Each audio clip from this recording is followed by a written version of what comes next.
নির্বিচারে অত্যাচার হিংসা চলছে সংখ্যালঘুদের উপরে। দেখেও যেন দেখছিল না মোহাম্মদ ইউনূসের নেতৃত্বাধীন বাংলাদেশের অন্তর্বর্তী সরকার। ভারত সহ একাধিক দেশ এই অত্যাচারের প্রতিবাদ করতে নড়েচড়ে বসল ইউনূস সরকার।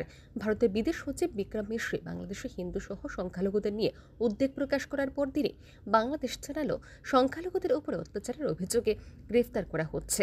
ইতিমধ্যে ৮৮টি মামলা করা হয়েছে, ৭০ জনকে গ্রেফতার করা হয়েছে। মঙ্গলবার বাংলাদেশের প্রধান উপদেষ্টা প্রেস সচিব মোহাম্মদ শফিকুল আলম সাংবাদিক বৈঠক করে জানান, গত ৫ আগস্ট থেকে ২২ অক্টোবরের মধ্যে সংখ্যালঘুদের নিশানা করে যে হিংসার ঘটনা ঘটেছে তাতে মোট ৮৮টি মামলার ৭০ জনকে গ্রেফতার করা হয়েছে।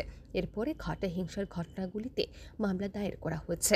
অভিযুক্তদের খোঁজ চলছে, অভিযোগ পেলে আরও মামলা করা হবে বলে তিনি আশ্বাস দেন।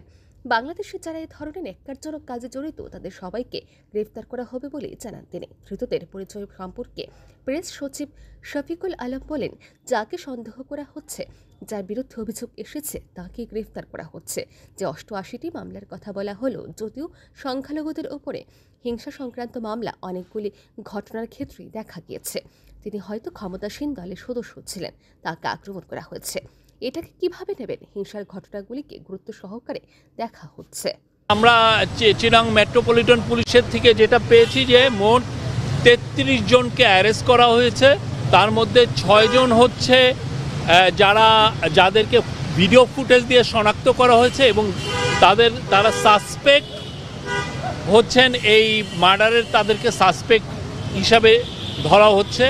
আর ২১ জনকে অ্যারেস্ট করা হয়েছে হচ্ছে, আপনি দেখেছেন আমরা আমাদের স্টেটমেন্টে দিয়েছি যে তারা ভ্যান্ডালিজমে এবং পুলিশের সাথে মারামারি করার কারণে তাদেরকে ধরা হয়েছে।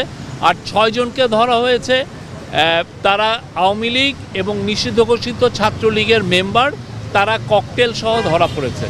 রিপোর্ট আর নিউজ।